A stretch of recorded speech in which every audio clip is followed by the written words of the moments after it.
During a routine check at the airport, a police dog starts barking uncontrollably at a pregnant woman who appears completely normal. She is about to board her flight, but when asked to show the contents of her bag, she trembles and begins to cry, trying to explain the situation. What happens next is astonishing. Before we continue, if you, like us, love animals, subscribe to the channel now so you don't miss any thrilling stories. Thank you. Now let's get back to our story.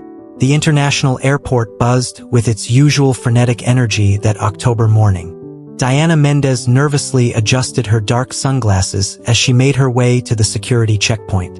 Her right hand gripped the handle of her designer black bag tightly, while her other hand instinctively rested on her protruding 8-month belly, as if trying to protect the life growing inside, not just from the outside world, but from the shadows of her own past. The terminal was unusually crowded, filled with hurried businessmen carrying briefcases, families heading off on long-awaited vacations, and flight attendants striding through the halls in crisp uniforms. Diana carefully observed every face, her anxious eyes hidden behind dark lenses that masked more than just the morning brightness. As she waited in line, her fingers tapped nervously against her bag. Inside was far more than just personal belongings. It was her only chance at freedom. The past few weeks had been an exercise in meticulous planning. Every detail had been carefully thought out. Diana knew she wouldn't get a second chance. Then, a sound reached her ears, the rhythmic clicking of paws against the polished airport floor. Her heart raced as she spotted Officer Carlos Rodriguez and his K-9 partner, Max, a formidable Belgian Malinois, conducting their routine patrol. Diana had studied the airport security schedule. This patrol wasn't supposed to be here at this time. The dog, known for his precision and controlled temperament, suddenly stopped. His ears perked up, and his entire body tensed. Before Diana could process what was happening, Max began barking furiously at her. It wasn't an aggressive bark, but more like a warning, drawing the attention of several passengers nearby. "Senora, could you wait a moment, please?" Officer Carlos's voice was professional but firm as he tried to restrain Max, who remained fixated on Diana. "My flight," Diana began, her voice trembling slightly, "leaves in 20 minutes. I have all the necessary documentation, including medical clearance to fly." Her hands were sweating, but she maintained her composure. Years of practice in concealing her emotions were evident in her outwardly calm demeanor. The officer stepped closer, still holding Max, who now let out an unusual whimper. "Actually, we'd like to inspect the contents of your bag, Senora." He gestured toward the inspection area. Diana felt the world spin for a moment. Her carefully constructed plan, all the sleepless nights, every calculated move over the past weeks, seemed to be crumbling before her eyes. But there was something about the dog's behavior that intrigued her. This wasn't the typical reaction of a drug-sniffing dog detecting contraband. As she was led to the inspection room, Diana kept her outward calm, but her mind raced. Years of survival under constant surveillance had taught her to always have a backup plan. What no one at the airport knew was that she had anticipated this possibility. In fact, she had counted on it. Officer Carlos watched Diana closely, noticing something in her posture that didn't match the typical profile of someone trying to bypass security. There was dignity in her stance, a silent determination in her movements that contrasted with the tremor in her voice. Max remained restless, his eyes locked on Diana, not in aggression, but with an intensity that even surprised his experienced handler. It was as if the dog was trying to communicate something beyond his usual training. As they neared the inspection room, Diana took a deep breath, adjusting her sunglasses once more. Behind the lenses, her eyes reflected not just the fear of exposure, but a fierce resolve. She wasn't just running away. She was executing a plan far greater than anyone could imagine. The inspection room was small and sterile, with white walls and a single metal table in the center. A security camera blinked silently in the corner, its electronic eye recording every movement. Diana sat on the offered chair, her bag now lying on the cold table. Officer Carlos stood across from her while Max remained by the door, still agitated. "Senora Mendez, I need you to open the bag," Please, the officer requested, his tone professional but unyielding. Diana hesitated for a split second before placing her hand on the zipper. Her fingers trembled slightly as she unzipped the bag. The metallic sound echoed in the quiet room. At that moment, Max began approaching the bag, his nose twitching with interest. Officer Carlos, intrigued by the dog's persistence, began examining the contents more closely. The first suspicious item quickly surfaced, an unmarked vial containing white pills. Diana's heart pounded, but she kept her composure. "These are prenatal vitamins," she explained, her voice steadier than she felt. But the inspection continued, and soon other items emerged. Multiple passports, all bearing her photo but with different names, and then, hidden in an inner compartment, a thick wad of euros, euro 50,000, as a quick count revealed. Officer Carlos's expression hardened. "Senora, you'll have to come with us for further questioning," he said, signaling another agent who had just entered the room. "This requires deeper investigation." In a new, more formal interrogation room, Diana faced Delegate Raquel Suarez, a middle-aged woman with sharp eyes and an air of authority. "Senora Mendez," the delegate began, "or should I ask which name I should use?"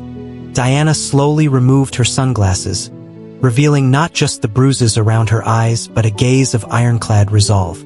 "Diana Mendez is my real name," she replied, her voice quiet but clear.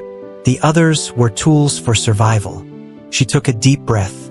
"Progesterone XR," Diana answered, "an experimental treatment for high-risk pregnancies.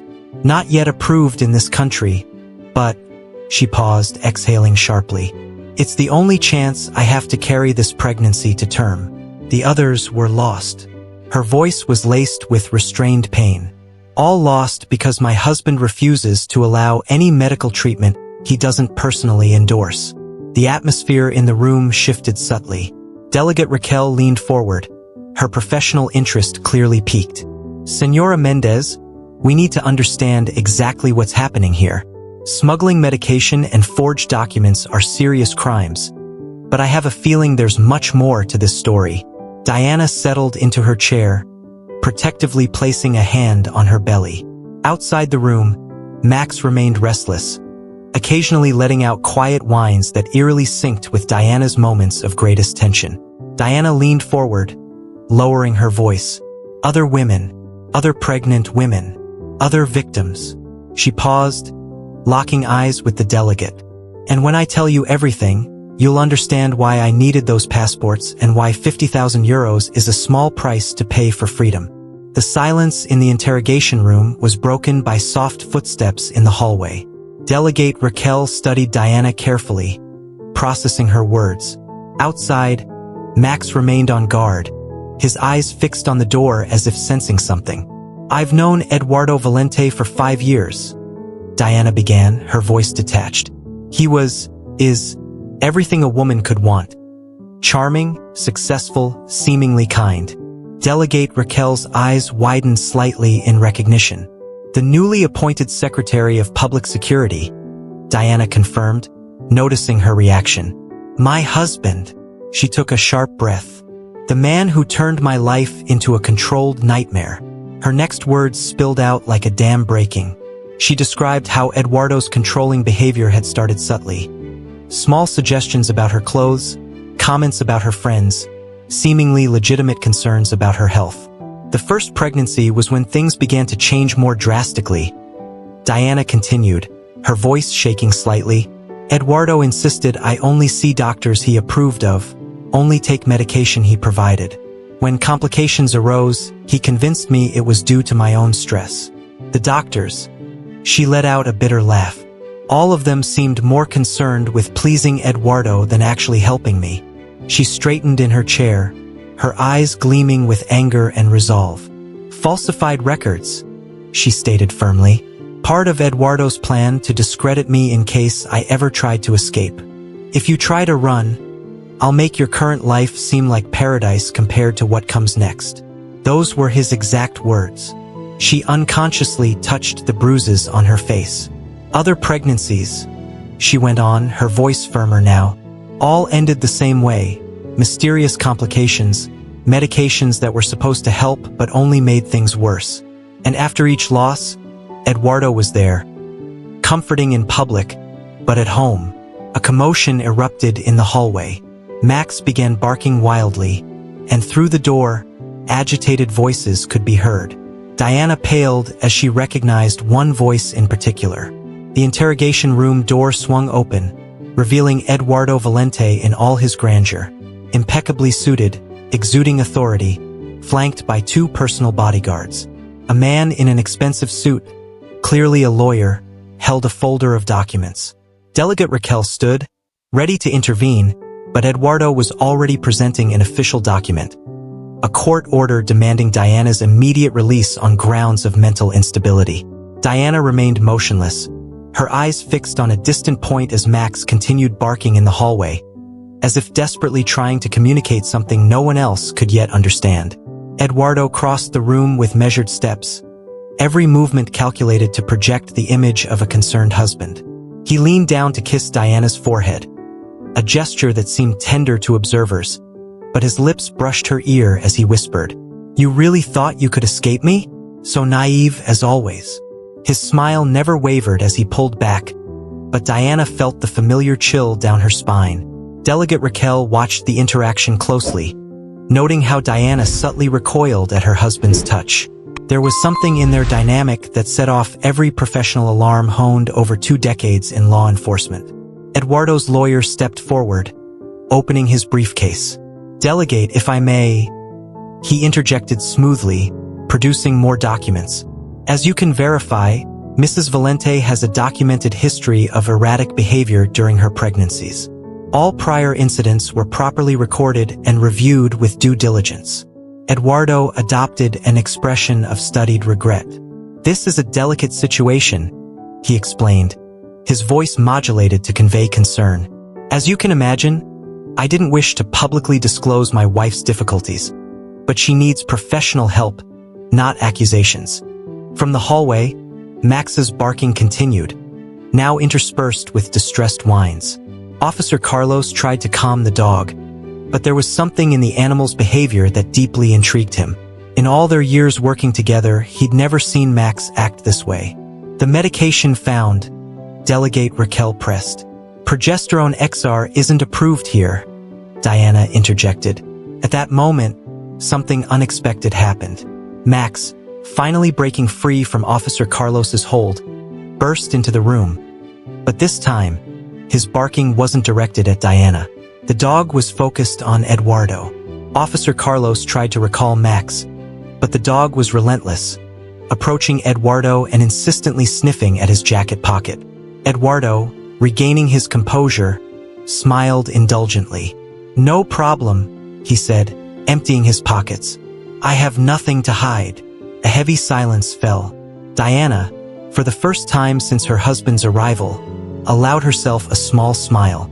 Delegate Raquel picked up a vial that had fallen, examining it closely. Eduardo maintained his stance, but a muscle in his jaw twitched. "As I said, my wife has a fixation on this medication," he said smoothly. "I confiscated it from her this morning to prevent exactly this scenario." The airport's forensic lab was compact but well-equipped, designed for rapid analysis of suspicious substances. The technician, Dr. Marina Santos, worked with methodical efficiency as she prepared samples from the 2 vials for testing. "It'll take about 20 minutes, she informed Delegate Raquel, who observed through the observation window. Diana sat nearby, refusing to return to her husband's company. She was under watch by Officer Carlos and Max, who remained alert beside her. "I didn't know specifically what he'd be carrying today," Diana admitted, one hand protectively on her belly. "But I know his methods. Eduardo always plants evidence before he acts. That's how he protects himself." She took a deep breath. "In my pregnancies, there was a pattern. The previous ones." Her voice grew quieter but firmer. "Whenever I started questioning the medications he gave me, whenever I tried to seek independent medical help, something would happen. Sudden complications. Unexplained emergencies." She looked up, her gaze steady. "I don't think I know. After the 3rd loss, I started saving samples of everything he gave me. I found an independent lab, paid in cash under a fake name. The results? She closed her eyes briefly. Let's just say they weren't what they should have been. Dr. Raquel entered the lab just as the results came in. The vial found on Mrs. Mendez does contain progesterone XR, unapproved here, but legitimate. However, the vial from Mr. Valente, she hesitated, consulting her notes, contains a combination of substances that would be extremely harmful to a pregnant woman. Diana let out a bitter laugh. Let me guess. Substances that could induce a miscarriage but could also be explained as natural pregnancy complications? Delegate Raquel's stomach turned. In her years of service, she'd seen many cases of domestic abuse, but the cold calculation of this one disturbed her deeply. My bag, Diana said suddenly. There's a hidden compartment you haven't found yet. She paused, locking eyes with the delegate. Inside is an encrypted USB drive and a diary. The diary contains dates, names, details of every medication he forced on me during previous pregnancies. The USB. A commotion erupted in the hallway. Eduardo's raised voice demanded immediate release. Max began barking again, the sound echoing through the lab corridors. The USB contains evidence of something much bigger, Diana said quickly. Eduardo isn't just controlling me. He's involved in an illegal drug testing scheme on vulnerable pregnant women. Women like me, voiceless, without choice. A technical team arrived, carrying specialized equipment. As they examined Diana's bag for the hidden compartment, tension thickened in the lab. A quiet click revealed the hidden pocket. Inside was a small USB drive and a black notebook. At that moment, Eduardo made his move. His voice over the lab's intercom was controlled but laced with threat. Diana paled, her hand instinctively touching a spot on her neck. Delegate Raquel noticed. Dr. Marina immediately approached with a portable medical scanner. After a brief examination, she confirmed. A small device was implanted near Diana's carotid artery, and if I tried to remove it, Diana finished, the device would detect the change in vitals and automatically trigger a protocol to release information. Delegate Raquel turned off the intercom sharply.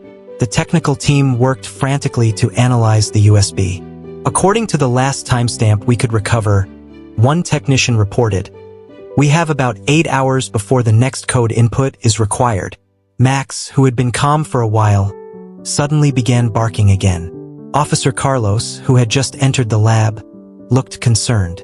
"They're destroying everything," he said, consulting his radio. "Delegate Raquel is trying to stop them." Diana nodded.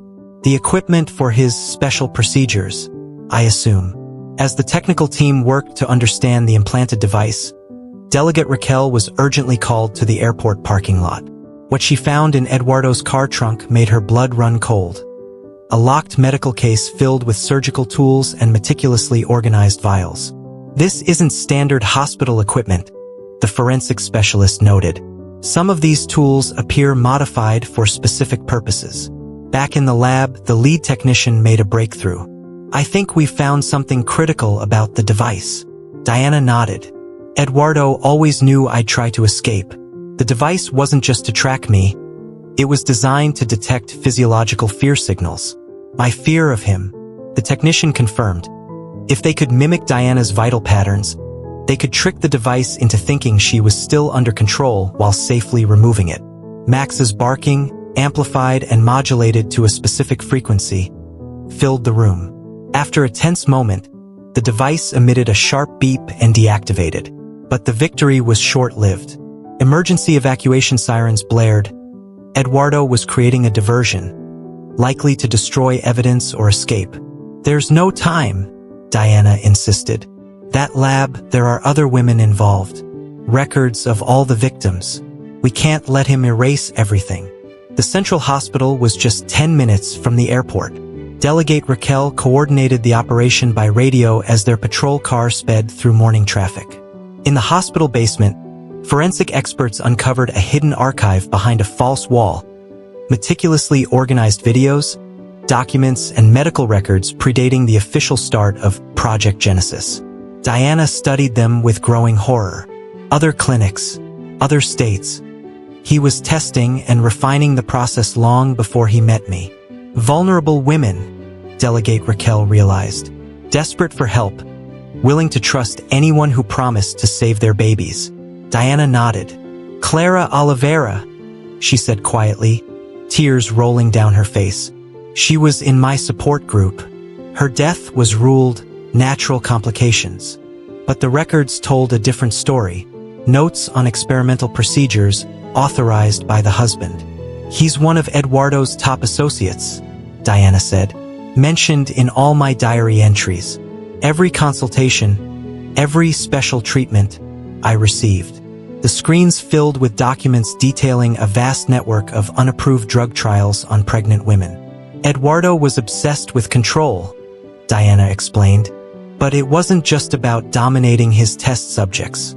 He was trying to develop something bigger, a method of complete pregnancy control, manipulating fetal development in ways traditional medicine would deem unethical. Dr. Marina paled as she reviewed the technical documents. They were using pregnant women as living laboratories. Diana nodded. Clara found out. She tried to expose it, but Eduardo controlled the entire system. Before she could act, Max, who had been calm, suddenly approached Diana, resting his head on her lap in an astonishingly gentle gesture of comfort. Officer Carlos watched with interest. That's why Max reacted so strongly to you from the start. We've been training dogs to detect chemical markers of extreme stress in trafficking victims. Delegate Raquel stood abruptly. We need to move fast. With these files, Eduardo will try to destroy evidence or flee. In the hidden lab, they found 3 more pregnant women hooked to monitors. Diana quickly disconnected them. Dr. Marina taught me how to do this safely. They used this equipment for control, not real treatment. As they freed the women, Delegate Raquel radioed in. They'd found the main archives, dozens of files documenting at least 20 women over 3 years, plus financial records, international transfers, and names of involved politicians and businessmen. A distant crash echoed.